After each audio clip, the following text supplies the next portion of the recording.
वहीं रहे और तू वृंदावन की सेवा करतो रहे, हमारो चित्र बनवा ले जा आदि आदि। और उसको आज्ञा कर दी, जब जब तेरो मन हो वृंदावन को, तू बस नेत्र बंद करके ध्यान करियो, तू जहां बैठे को वहीं वृंदावन तो को दिखने लगेगा। इसका मतलब यह बात प्रमाणित करता है कि वृंदावन अचल नहीं है, वृंदावन सचल है। वृंदावन चलता फिरता है, बस उसको प्रकट करने वाला कोई स्थिति वाला चाहिए। श्री विठलदास जी निकल गए।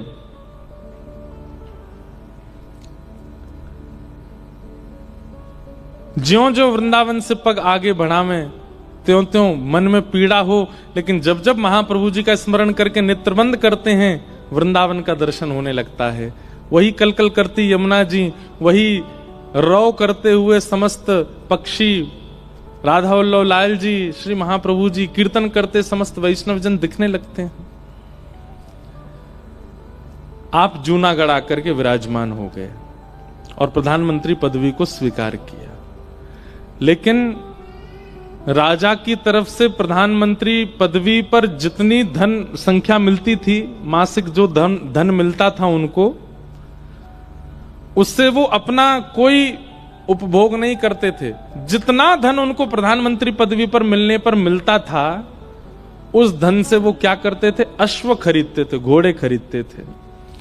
और इतने सारे घोड़े कर लिए, उनका नियम क्या रख लिया कि प्रत्येक दिन श्री राधा वल्लभ लाल जी वृंदावन में, जूनागढ़ से वृंदावन कितना दूर है, श्री राधा वल्लभ लाल जी वृंदावन में, और वृंदावन में श्री राधा वल्लभ जी का जो राजभोग होगा, राजभोग को जब महाप्रभु जी पालेंगे, महाप्रभु जी के पाने के बाद जो महाप्रभु जी का तिनका प्रसाद होगा, उस तिनका प्रसाद को घोड़ों पर बैठ करके वृंदावन से जूनागढ़ लाएंगे, उसको पा करके मैं अपना प्रसाद पाना प्रारंभ करूंगा। नित्य राधा वल्लभ जी का राजभोग और महाप्रभु जी का तिनका प्रसाद पा करके आप निर्वहन करते थे। पूरा धन कहां लगाते थे? वृंदावन से लेके जूनागढ़ तक जितने सिपाही बीच में लगे थे, एक घोड़े से दूसरे घोड़े तक दौड़ के जाते थे प्रसादी देने के लिए। जैसे किलोमीटर बंटे थे, 4 किलोमीटर एक घोड़ा जाएगा, फिर वहां कोई मिलेगा सिपाही उसको देंगे, वो 4 किलोमीटर दौड़ेगा, फिर वो आगे 4 किलो, ऐसे वृंदावन से नित्य महाप्रसाद आता था। कहां? जूनागढ़। और आप अपना पूरा धन, राजकोष का धन नहीं, जो प्रधानमंत्री को प्राप्त होता, वो पूरा धन उसी में लगा देते थे। ऐसा समर्पण। अब सोचो, हमें वृंदावन मिलेगा, हमें वृंदावन बसेगा, हमने किया क्या है वृंदावन के लिए जो वृंदावन हमें प्राप्त हो? केवल रज माथे पर लगा लेते हैं, राधा मुख से उच्चारण कर लेते हैं, एकादशी व्रत कर लेते हैं, कंठी माला पहन लेते हैं, ब्रह्मचर्य का पालन कर लेते हैं, आसन पर बैठ करके थोड़ा ध्यान कर लेते हैं, कथा सत्संग सुन लेते हैं। इसमें ही हमको लगने लगता है वृंदावन हम पे कृपा क्यों नहीं कर रहा है? क्या ये बहुत है वृंदावन प्राप्ति के लिए? जिनको वृंदावन मिला है उनका देखिए तो सही स्थिति, उन्होंने क्या किया है वृंदावन के लिए, तब जाकर के वृंदावन प्राप्त हुआ। विठलदास जी का चरित्र में एक कथा आती है कि ये द्वारिका गए दर्शन करने के लिए। तो जैसे द्वारिका गए राजा के साथ, तो राजा ने दर्शन किए, सब लोगों ने दर्शन किए, लेकिन विठलदास जी दर्शन करने नहीं गए द्वारिकाधीश जी के।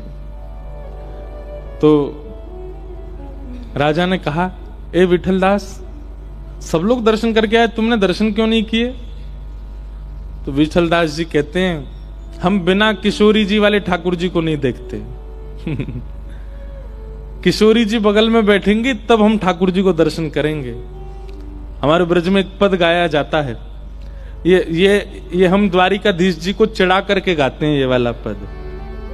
हमारो मुरली वारो श्याम, हमारो मुरली वारो श्याम। विठलदास जी दर्शन करने नहीं गए द्वारिकाधीश के। बोले, बिन मुरली बनमाल चंद्रिका नहीं पहचानत नाम। मुरली तो है नहीं, चंद्रिका तो है नहीं, वनमाला तो पहनी नहीं, ये हमारे ठाकुर जी थोड़े ही हैं। अरे भैया, ये द्वारिकाधीश ही हैं आपके। बोले द्वारिका में इतनी दूर वृंदावन से हमारे ठाकुर जी नहीं रहते, हमारे ठाकुर जी तो केवल कहा, नंदीश्वर गोकुल बरसानो, नंदीश्वर गोवर्धन गोकुल बरसानो विश्राम, नागरी दास द्वारिका मथुरा, यहां कौन सो काम, हमारे लाला तो वहीं रहे। तो विठल दास जी की इस बात पर राजा को क्रोध आ गया।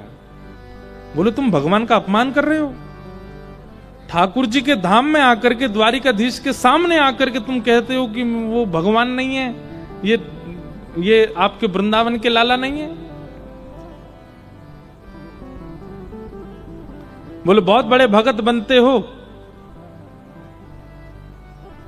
यदि ऐसा तुम्हारा भाव है तो अपने भजन भाव से, अपने प्रेम भाव से कुछ दिखाओ हमको, जिससे हम ये मान लें कि तुम्हारी बात में सत्यता है।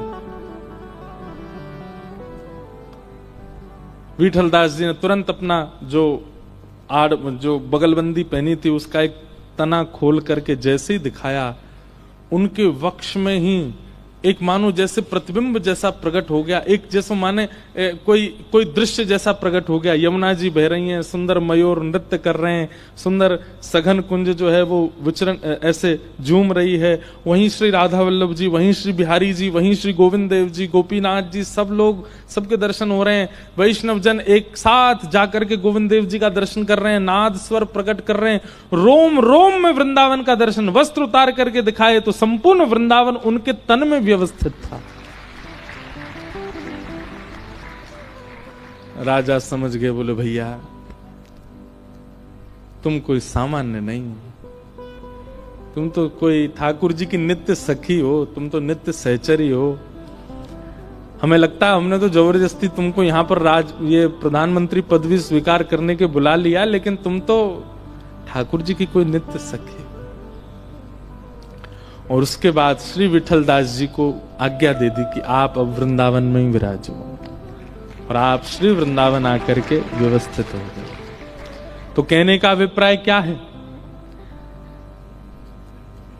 वृंदावन सचल है, वृंदावन अचल नहीं है। जहां कोई प्रेम युक्त होकर के वृंदावन को बस भज ले, पुकार ले, वृंदावन वहां प्रकट हो जाता है। और वृंदावन को प्रकट करने के लिए सबसे पहले, लिखते जाइएगा, सबसे पहला त्याग, कोई सूक्ष्म वस्तु का एक छोटा सा त्याग आवश्यक है। दूसरा गुरु निष्ठा, वैष्णव निष्ठा और रसिकों में निष्ठा। रसिक जनन की सेवा पाऊं, रसिक जनन की सेवा पाऊं, प्यारे राधा रमण के दर्शन पाऊं, प्यारे राधा रमण के दर्शन पाऊं। कृपा अभिलाषी जी, राधिका रानी जी, कृपा अभिलाषी जी, राधिका रानी जी। ओ सुन लो अर्ज हमारी, हमारी रहूं ब्रज रज को पासे, रहूं ब्रज रज को पासे। रसिक जनों की सेवा और गुरु जनों की आज्ञा। देखो सबसे बड़ी गुरु सेवा क्या है बताओ? गुरु जी को लिफाफा देना, ये बहुत बड़ी सेवा है। गुरु जी के आश्रम की मरम्मत करवा देना, ये बहुत बड़ी सेवा है। गुरु जी को भोजन प्रसाद पवा देना, गुरु जी के वस्त्र बनवा देना, गुरु जी को ये सब सेवा नहीं है गुरु जी की। गुरु की सबसे बड़ी सेवा केवल एक है, गुरु की आज्ञा का पालन। बस जो गुरु आज्ञा कर देते हैं उस पर दूसरा विचार ना करके उस आज्ञा का पालन सबसे बड़ी सेवा है गुरु की। अगर गुरु जी के मुख से एक बार निकल जाए कि अभी वृंदावन मत आओ, तो जब तक दोबारा नहीं कहते हैं कि आ जाओ तब तक जाना ही नहीं है। गुरु सेवा का सबसे बड़ा स्वरूप यदि कुछ है तो गुरु आज्ञा का पालन। गुरु आज्ञा का पालन। तो सबसे पहला त्याग और दूसरा गुरु आज्ञा का पालन, गुरु सेवा का पालन, गुरु निष्ठा का पालन। मन में भाव आता है, लोग बाग पूछते हैं क्या गुरु आवश्यक है जीवन में? हाँ, आवश्यक तो है। कई चरित्र हमने पढ़े हैं जहां ठाकुर जी आज्ञा करते हैं कि भाई तुम उन गुरु की सेवा में जाओ। एक गोविंद देव जी के एक परम भक्त हुए सखा, उनका नाम था राम प्रसाद जी। क्या नाम था? राम प्रसाद जी। बाद में उनका नाम पड़ गया था जयराम बाबा। बाद में वो बाबा बन गए थे, गौड़िया वैष्णव संप्रदाय के महात्मा थे। तो राम प्रसाद जी जो थे, ये राम जी की कृपा से इनका जन्म हुआ था, इसलिए इनका नाम राम प्रसाद पड़ा। अब देखो, लोग बाग कई बार ऐसे ऐसे भाव कह देते हैं कि महाराज जी हम तो, हमारे गुरुदेव जो हैं वो राम जी के उपासक हैं, हमारे गुरुदेव नारायण के उपासक हैं, हम ठाकुर जी की वंदना कैसे करें? इस बात को चित्त से निकाल दीजिए कि आपकी उपासना पद्धति से आपकी प्रेम लक्षणा भक्ति की पद्धति मिटेगी नहीं। मीराबाई का गुरु मंत्र राम नाम था, वो भजन ठाकुर जी का करती थी, लेकिन मीराबाई एकांत में बैठ के क्या भजती थी? राम राम राम राम राम राम, राम जी को भजती थी। और राम जी की कृपा से उनको कृष्ण भक्ति प्राप्त हुई। तो राम प्रसाद जी का जन्म कैसे हुआ? इनका नाम राम कृपा प्रसाद ऐसे कुछ नाम था, मैं कल और विस्तृत इनका चरित्र सुनाऊंगा। तो इनका जन्म ऐसे हुआ कि इनके जो पिताजी थे वो जयपुर में विराजते थे। तो इनके, ध्यान से सुनो, ने कथा मुझे अभी याद आई है अचानक कहीं से, मैं सुना दूं आपको। इनके जो दादाजी थे, राम प्रसाद जी के जो दादाजी थे, उनकी अकस्मात मृत्यु होने पर उनके पिताजी ने, राम प्रसाद जी के पिताजी ने ब्रह्मचर्य में रहना स्वीकार किया कि मैं विवाह नहीं करूंगा। अपने पिता की मृत्यु से इतने परेशान हो गए कि वन में जाकर के ब्रह्मचर्य का पालन करने लगे और वानप्रस्थी हो गए, बिना गृहस्थ में गए वानप्रस्थी हो गए। इतना भजन किया राम जी का कि राम जी प्रसन्न हो गए, और राम जी प्रसन्न होकर के दरबार सहित प्रकट हुए। राम जी, सीता जी, लक्ष्मण जी, भरत जी, शत्रुघ्न जी, हनुमान जी, और सब प्रसन्न हुए। तो प्रसन्न होकर के जंगल में प्रकट हो गए। प्रकट होकर इनको दर्शन दिए, तो दर्शन करके इन्होंने प्रणाम करके कहा, भगवान मुझे आप अपने संग ही ले चलो। तो राम जी ने इनको आज्ञा की, नहीं हम तुमसे कुछ आज्ञा करने आए हैं। बोले क्या? तुम विवाह करो, गृहस्थ आश्रम में प्रवेश करो। और ऐसा कहकर के राम जी तो वहां से अंतर्ध्यान हो गए, और ये बेचारे विचलित हो गए कि मैं तो सब छोड़ करके वन में आया, और ठाकुर जी आकर के केवल 2 शब्द बोल गए कि गृहस्थाश्रम में प्रवेश करो, और चले गए। आपने आकर के फिर अब यूं सोचे ब्याह करूं तो किससे करूं? ठाकुर जी तो कह गए ब्याह करो। अब जो भी इनके घर आता, उससे विद्वान तो थे, इनसे आकर के जो भी ब्राह्मण मिलते, बुजुर्ग थोड़े से, धीमे से पूछते आपकी बेटी है? तो सामने बोलते हाँ है। तो ब्याह हो गया उसका? तो कह देते हाँ हो गया। तो ये बेचारे नीचे नजर करके बैठे रहते, हाँ हूं करते रहते। लेकिन कोई कहता आपकी बेटी है? हाँ है। ब्याह हो गया? नहीं हुआ। हम कैसे वर रहेंगे आपकी बेटी के लिए? वो कोई अपने आप कैसे कह सकता भाई? लेकिन राम जी की आज्ञा हो गई, इसलिए इनको ये लगा कि अब तो मुझे ब्याह करना है। और तब इनका एक सुंदर ब्राह्मण थे, उन्होंने अपनी पुत्री के साथ में इनका विवाह किया। और तब इन दोनों का जो प्रथम पुत्र हुआ, उसका नाम इन्होंने राम प्रसाद रखा कि भाई ये राम जी की कृपा से हुआ, इसलिए इसका नाम राम प्रसाद। तो वो राम प्रसाद जी थे। छोटी सी अवस्था उनकी। तो जयपुर में गोविंद देव जी के मंदिर में गोविंद देव जी के सेवायत गोस्वामी के जो बालक थे वो राम प्रसाद जी की उम्र के ही थे, छोटे छोटे थे सब। तो उनके साथ राम प्रसाद जी खेलने के लिए मंदिर में जाते थे। बहुत ध्यान से सुनना, बड़ा अच्छा चरित्र याद आया अचानक। तो गोविंद देव जी में मंदिर में खेलने जाते थे,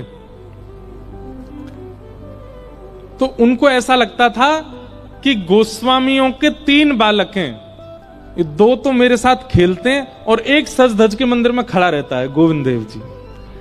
बोले ये वाला जो बालक है जो मंदिर में बैठा है ना, ये शायद गुसाई जी को बहुत ज्यादा अच्छा लगता है, इसलिए देखो रोज इसको कभी लाल पीतांबरी, कभी पीली पीतांबरी, सोने के आभूषण, हाथों में कड़ूले, पाम में पाजे, मोर मुकुट, कानों में कुंडल और ऐसा तिलक विलक लगा के इतना सुंदर करके तैयार करके उस बालक को तो सिंहासन पे बैठा के रखते हैं, और ये 2 थोड़े कम प्रिय हैं, ये 2 मेरे साथ खेलते हैं।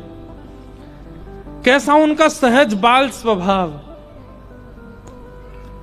तो जब कभी गोटी खेलते थे तीनों बालक मिलकर के, गोविंद देव जी के प्रांगण में ही खेलते थे, तो गोटी खेलते खेलते ये राम प्रसाद जी गोविंद देव जी को देखते और उनको गोटी का प्रलोभन देते। बोले तुम नहीं खेलोगे, हम सब खेलते हैं, तुम भी खेलो। तो मन में विचार करते, जैसे मेरी माँ कभी मैं ज्यादा तैयार हो जाता हूं तो मना करती है ना, बाहर मत जाना, ऐसे ये इतने तैयार रहते हैं, इसलिए शायद इनको अनुमति नहीं होगी खेलने की। लेकिन राम प्रसाद जी का बहुत मन होता था कि कभी गोविंद देव जी उनके साथ गोटी खेलें। उन दोनों बालकों से भी कहते थे, बोले तुम दोनों अकेले आते हो, ये इनको क्यों नहीं लेके आते? तो वो दोनों हंस जाते, वो भी बालक, वो क्या जाने, बोले ये नहीं आते, यहीं रहते हैं। लेकिन एक बात है ना कि जिसका चित्त बहुत सहज है, जो बहुत भोंदू है, जो बहुत सरल है, ठाकुर जी को बहुत प्रिय लग जाता है। वो राम प्रसाद जी का ये बाल स्वभाव कि ठाकुर जी मेरे संग गोटी क्यों नहीं खेलते, ये गुसाई जी का बड़ा बेटा है, प्यारा बेटा, ये मेरे साथ क्यों नहीं खेलता। एक दिन ठाकुर जी ने ऐसी लीला की कि गोस्वामी जी के दोनों बालक अपनी नानी के घर चले गए और वो खेलने नहीं आए, और ये राम प्रसाद जी आकर के मंदिर प्रांगण में बैठकर प्रतीक्षा कर रहे हैं कि वो दोनों कब आएंगे, कभी गोटी नीचे मारें, कभी गोटी उछालें, हाथ में ले लें, और प्रतीक्षा कर रहे हैं वो दोनों कब आएंगे। वो दोनों तो आए नहीं। इतने में राम प्रसाद जी ठाकुर जी को देखने लगे, गोविंद देव जी को, और बोले आज तो तुम्हारे दोनों भाई भी नहीं आए, आज तो तुम आ जाओ, तुम ही खेल लो, आज हमारा मन ही नहीं लग रहा। कभी किसी खंबे पे जाके बैठ जाए, कभी कहीं बैठ, जैसे बालक का स्वभाव है, उसको खेलने का मन होता है तो वो पीछे पड़ जाता है। ठाकुर जी का मन हो गया कि मैं इसके साथ खेलूं, और तभी ठाकुर जी ने देखा कि एक द्वारपाल बैठा है और एक गुसाई जी अंदर डोल रहे हैं। तो द्वारपाल को तो अचानक इतनी जोर की लघु शंका आई कि वो उठ के भाग गया, और गुसाई जी को बहुत जोर की भूख लगी आई तो वो भी चले गए प्रसाद पाने। दोनों जैसे ही गए, इतने में गोविंद देव जी अचल से सचल हो गए, और दोनों हाथ सीधे करके फेंटा बांध करके अपनी सोने की गोटियां उठा करके और फेंटा में लेकर के और हाथ में लकुट लेकर के आ गए प्रांगण में, और प्रांगण में आकर के बोले चल अब खेल मेरे साथ। और राम प्रसाद बालक के साथ में गोविंद देव जी गोटी खेलने लगे। वो बालक खेल में तो उसके कमरुचि, ठाकुर जी जैसे चलें, ठाकुर जी जैसे बैठें, ठाकुर जी जैसे मुस्कुरावें, ठाकुर जी जैसे जो नैन मटका में, वो तो उन्हीं पे ही मोहित होता जा रहा था, इतने सुंदर लग रहे थे ठाकुर जी। नैनाभिराम बंक मुस्कान, नैनाभिराम बंक मुस्कान, बाह मरुड़ लजावत कान, ये देखो श्याम, ये देखो श्याम, यही तो है मेरे जीवन पार। ये देखो श्याम, ये देखो श्याम, यही तो है मेरे जीवन पार। ये शब्द नाथ द्वार में लिखे थे लाल जी के उत्सव में। कैसे ठाकुर जी बोले नैनाभिराम अभिराम नेत्र मतलब एक होता है विराम और एक होता है अभिराम। जिनके नेत्र देख करके आप रुकेंगे नहीं, आपकी सर्वांगीण इंद्रियां विश्राम पालेंगी, अभिराम हो जाएंगी। ऐसे नेत्र जिनके हैं, नैनाभिराम और बंक मुस्कान। बंक मुस्कान मतलब पूरे नहीं मुस्कुराते हैं ठाकुर जी, नेक हल्के से मुस्कुरा में एक जगह थे। और बोह मरोड़, अपनी भ्रगुटी अपनी बोह जब मरोड़ते हैं ठाकुर जी, बोह मरोड़ लजावत काम। भैया एक बात कहें, इन तीनों लोकों में सबसे सुंदर है कामदेव, लेकिन वो कामदेव भी केवल ठाकुर जी की बोह हिलने पर पागल हो जाता है। इतने सुंदर हमारे ठाकुर जी। बोह मरोड़ लजावत काम, ये देखो श्याम, ये देखो श्याम, यही तो है मेरे जीवन प्राण। ये देखो श्याम, ये देखो श्याम, यही तो है मेरे जीवन प्राण। राम प्रसाद बालक तो देख करके मंत्रमुग्ध हो गया ठाकुर जी, खेलना वेलना भूल गया। ठाकुर जी उसके सामने ठाड़े गए, अरे रोज मोए बुलावे खेलवे आजा, खेलवे आजा, आज मैं खेलवे आऊं तो मेरे संग खेले ही ना आ रहे हो, काई को बुलायो करे। पटक जाता हूं, कभी आपकी चाल पे अटक जाता हूं, कभी आपके हाथों पे। आप तो ढक के खेलो खुद को, तो ही खेल हो सकता है। ठाकुर जी बोले, अच्छा दारी के मुंह नीचे बुला लियो, अब खेलना है, रुक जा भी बताऊं। इतने में ही द्वारपाल भी आ गया, गुसाई जी भी आ गए। ठाकुर जी राम प्रसाद जी की सबरी गोटी चुरा के भाग गए और जाके सीधे खड़े आ गए गोविंद देव जी। अब वो छोटा सा बालक, अब वो तो रोने लगा, मेरी गोटी ले गए, मेरी गोटी ले गए, मेरी गोटी लेके चले गए। तो द्वारपाल आया, ए बालक क्यों रोता है, वो रोज तो आते ही थे खेलने, मेरी गोटी ले गए। कौन ले गया? वो ले गए, ऊपर जाके खड़े हो गए, ऐसे मेरी गोटी उनके हाथ में लग रही है। तो द्वारपाल, ए पागल क्या बोलता है, ठाकुर जी हैं, गोविंद देव जी हैं, वो तेरी गोटी क्यों लेके जाएंगे, वो तो कहीं आते जाते नहीं, ऐसे खड़े रहते हैं। नहीं अभी आए थे नीचे, मेरी गोटी लेके, मेरी गोटी दो, मैं नहीं आऊंगा कल से, मेरी गोटी दिलवाओ। गुसाई जी आए, क्या बात है, क्यों हल्ला कर रहे हो? बोले रो रहा है। बोले क्यों रो रहा? मेरी गोटी ले गए ठाकुर जी, इनसे दिलवाओ मुझको। बोले तेरी गोटी कहां से ले जाएंगे ठाकुर जी? अरे नहीं मेरी गोटी लेके गए, आप देखो जाके वहां पे। तो बाल स्वभाव को सब लोग हंसी में ले रहे थे, लेकिन पुजारी जी के मन में आया इसकी संतुष्टि के लिए ठाकुर जी के आगे गोटियों का थाल रखा है, खेलते हैं ठाकुर जी, वो एक बार उठा के इसको दिखा देता हूं, देख कोई गोटी नहीं है। पुजारी जी जैसे ही गए थाल में जाके देखा तो सोने चांदी की गोटी ठाकुर जी की, और उनमें रंग बिरंगी सामान्य सी गोटियां राम प्रसाद जी की पड़ी हुई थी।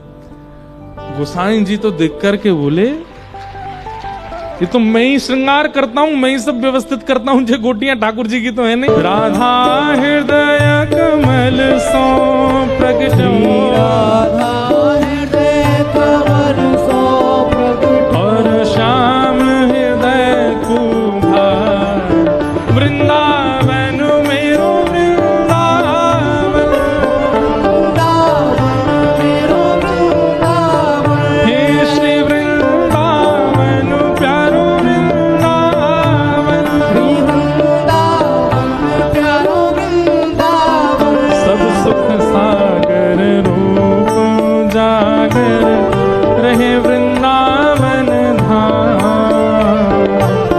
सब सुख सागर रूप जागर रहे वृंदावन धाम, हाँ प्यारो रहे वृंदावन धाम, प्यारो रहे वृंदावन धाम। हे रूप गोस्वामी प्रगट कियो जहाँ, रूप गोस्वामी प्रगट कियो, रूप गोस्वामी प्रगट कियो जहाँ, रूप गोस्वामी प्रगट कियो, राधा गोविंद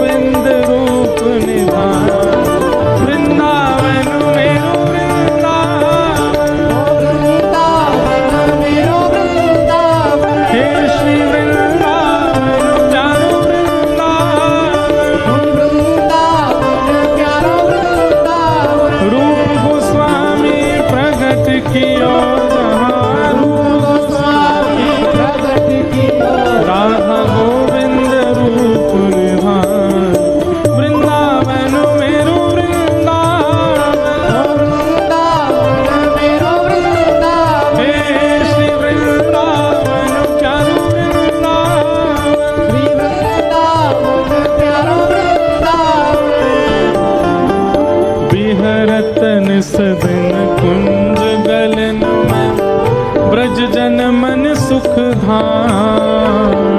विहरत निश दिन कुंज गलिन में ब्रज जन मन सुख धाम। हाँ प्यारो ब्रज जन मन सुख धाम, प्यारो ब्रज जन मन सुख धाम। हे मदन मोहन को रूप निरख के, मदन मोहन को निरख के, श्री मदन मोहन को रूप निरख के, मदन मोहन को रूप निरख हे सनातन बलि बलि जा, वृंदावन मेरो वृंदावन, वृंदावन मेरो वृंदावन। हे श्री वृंदावन प्यारो गोपीना, हे मधु पंडित जिन कंठ लगायो, पंडित जिन कंठ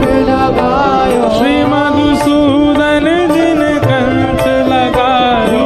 मधुसूदन जिन भुजा उठा के जहाँ है रही जय जयकार, वृंदावन मेरो वृंदावन, वृंदावन मेरो वृंदावन। हे श्री वृंदावन प्यारो वृंदावन, वृंदावन प्यारो वृंदावन। मधु पंडित जिन कंठ लगायो, मधु पंडित जिन कंठ लगायो, और है रही जय जयकार, वृंदावन मेरो वृंदावन, वृंदावन मेरो वृंदावन। हे श्री वृंदावन प्यारो वृंदावन।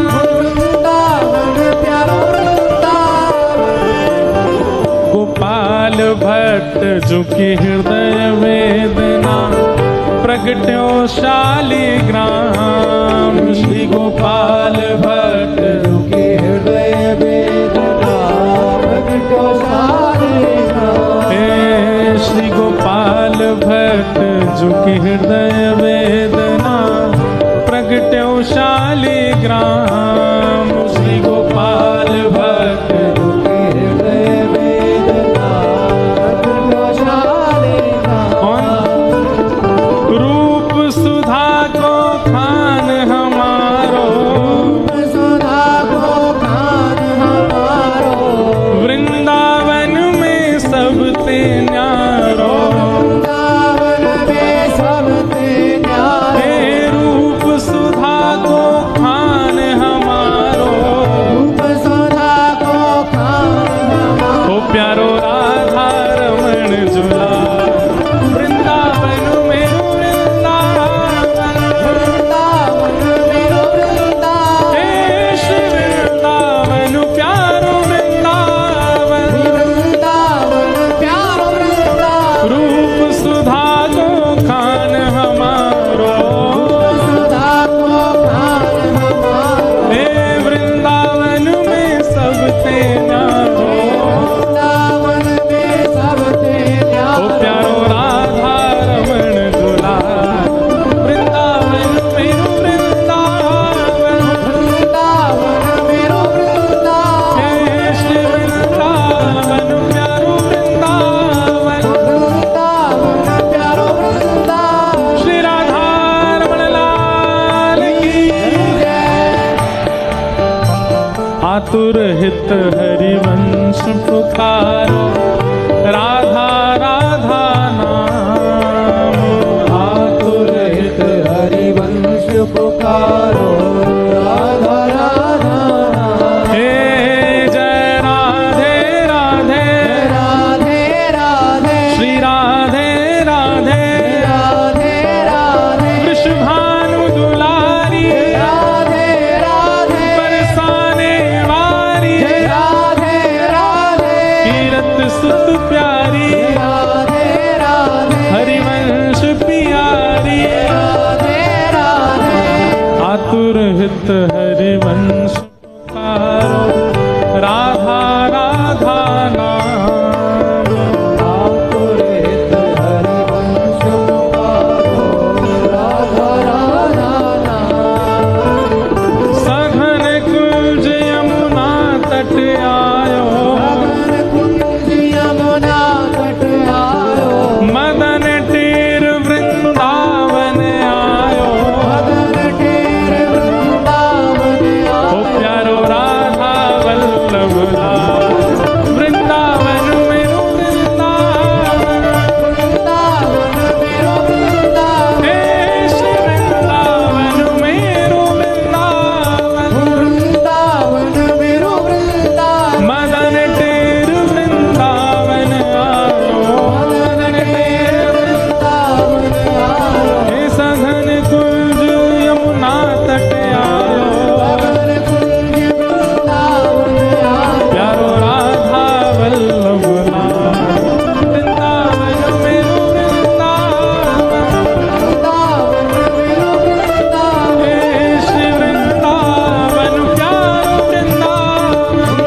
किशोर को लाड लड़ायो, नवल कुंज ही मारे। जुगल किशोर को लाड लड़ायो, नवल कुंज ही मारे। जुगल किशोर को लाड लड़ायो, नवल कुंज ही मारे। जुगल किशोर को लाड लड़ायो, नवल कुंज ही मारे। कुंजन कुंजन की रजधारे, कुंजन की रजधारे। हाँ कुंजन कुंजन की रजधारे। कुंजन की रजधारे। ओ हरि व्यास युगल सुना, वृंदावन मेरो वृंदावन। वृंदावन मेरो वृंदावन। हे श्री वृंदावन प्यारो वृंदावन। वृंदावन कुंजन की रजधारे। ओ हरि व्यास युगल सुना, वृंदावन मेरो वृंदावन। वृंदावन मेरो वृंदावन। हे श्री वृंदावन प्यारो वृंदावन। वृंदावन प्यारो वृंदावन।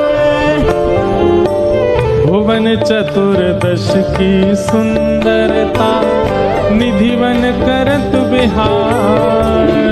भुवन चतुर्दश की सुंदरता, जीवन करत बिहार। भुवन चतुर्दश की सुंदरता, निधिवन करत बिहार। भुवन चतुर्दश की सुंदरता, जीवन करत बिहार। श्यामा प्यारी कुंज बिहारी, श्यामा प्यारी कुंज बिहारी। श्यामा प्यारी बांके बिहारी। श्यामा प्यारी बांके बिहारी। ये भाव तो सब भुजा उठा के गाओ और खूब बेग से गाओ। श्यामा प्यारी कुंज बिहारी, श्यामा प्यारी कुंज बिहारी। हे श्यामा प्यारी बांके बिहारी। श्यामा प्यारी बांके बिहारी। और जय जय श्री हरिदास, वृंदावन मेरो वृंदावन। वृंदावन प्यारो वृंदावन। हे श्री वृंदावन प्यारो वृंदावन। वृंदावन प्यारो वृंदावन। श्यामा प्यारी कुंज बिहारी। श्यामा प्यारी कुंज बिहारी। और जय जय श्री हरिदास, वृंदावन मेरो वृंदावन। वृंदावन प्यारो वृंदावन। हे श्री वृंदावन प्यारो वृंदावन। वृंदावन प्यारो वृंदावन। जिनकी कृपा से यह रस प्रगटो, वृंदावन अभिराम। जिनकी कृपा से यह रस प्रगटो, वृंदावन अभिराम। ओ जिनकी कृपा से यह रस प्रगटो, वृंदावन अभिराम। की कृपा से यह रस प्रगटो, वृंदावन अभिराम। देखो हमारे लाल जी के साल भर के उत्सव तो होते ही रहेंगे। वसंत पंचमी का उत्सव होगा, जन्माष्टमी का उत्सव होगा, रामनवमी का उत्सव होगा, स्नान पूर्णिमा का उत्सव होगा। पर हमारे लाल जी के दो उत्सव फिक्स हैं। एक तो ठाकुर जी का जन्म उत्सव जनवरी में, और दूसरा ये वृंदावन प्रकट उत्सव। अंतर केवल इतना होगा, अंतर केवल इतना होगा कि जनवरी वाला जो उत्सव है उसका स्थान परिवर्तित होता रहेगा, पर ये वाले उत्सव तो गांधी धाम में ही होगा। तो गांधी धाम वाले, ऐसा कभी हो सकता है कि बीच में एक साल में 2 साल में कभी होता होगा, बीच में मैं उसकी गारंटी नहीं ले सकता, पर वृंदावन प्रकट उत्सव यदि होगा तो गांधी धाम में ही होगा। वृंदावन रसामृत उत्सव तो यही मनाया जाएगा, क्योंकि यही ये भाव प्रकट हुआ, जिनकी कृपा से रस प्रकट हो वृंदावन अभिराम। जिनकी कृपा से रस प्रकट हो वृंदावन अभिराम। सप्त निधिन को ही उजियारो, सप्त निधिन को ही उजियारो, हम सबको मिलवावे वारो, हम सबको मिलवावे वारो। इंद्र ईश इंद्रेश दुलारो, इंद्रेश दुलारो, हम सबको प्राणन सो प्यारो, हम सबको प्राणन सो प्यारो। हे हमारो गिरधर लाल, वृंदावन मेरो वृंदावन, वृंदावन मेरो वृंदावन, हे श्री वृंदावन प्यारो वृंदावन, वृंदावन प्यारो वृंदावन। यह आनंद करवावे वारो, यह आनंद करवावे वारो, हम सबको मिलवावे वारो, हम सबको मिलवावे वारो। हे हमारो गिरधर लाल, वृंदावन मेरो वृंदावन, वृंदावन मेरो वृंदावन, हे श्री वृंदावन प्यारो वृंदावन। वृंदावन प्यारो वृंदावन। जय राधे राधे, राधे राधे, राधे राधे, राधे राधे, जय राधे राधे, राधे राधे, राधे राधे, राधे राधे, जय राधे राधे, राधे राधे, राधे राधे, राधे राधे, जय राधे राधे, राधे राधे, राधे राधे, राधे राधे, राधे राधे, राधे राधे, राधे राधे, राधे राधे, जय राधे राधे, राधे राधे, राधे राधे, राधे राधे, जय राधे राधे, राधे राधे, राधे राधे, राधे राधे, राधे राधे, राधे राधे, राधे राधे, राधे राधे, जय जय श्री राम, जय जय श्री राम, जय जय श्री राम। बोल वृंदावन बिहारी लाल की, श्री राधा रमन लाल की, श्री राधा वल्लभ लाल की, पूछरी के लौथा की, हुप प्यारे, क्या बात है बंसी वारे, शाबाश। द्वारिकाधीश की। आप सब लोग समय का ध्यान रख ही रहे हैं, 4 से 7 तक का समय है, सब लोग बिल्कुल समय से आकर के अपना स्थान ग्रहण करें। अब बाल कृष्ण प्रभु की आरती गा करके आज के उत्सव को विराम। 3 दिन का और शेष है, बिल्कुल समय का ध्यान रख के सब लोग आइए। सबको जय श्री कृष्ण, जय श्री कृष्ण, जय सिया राम। जय सिया राम। केम छो? आनंद आनंद आवी छो? आवी गयो है? जय हो, सबको जय हो भैया। अमी मजा मत छो। अमी बोलते हैं, क्या बोलते हैं महाराज? मैं मजे में हूं, क्या बोलूंगा? हूं मजा मत छू।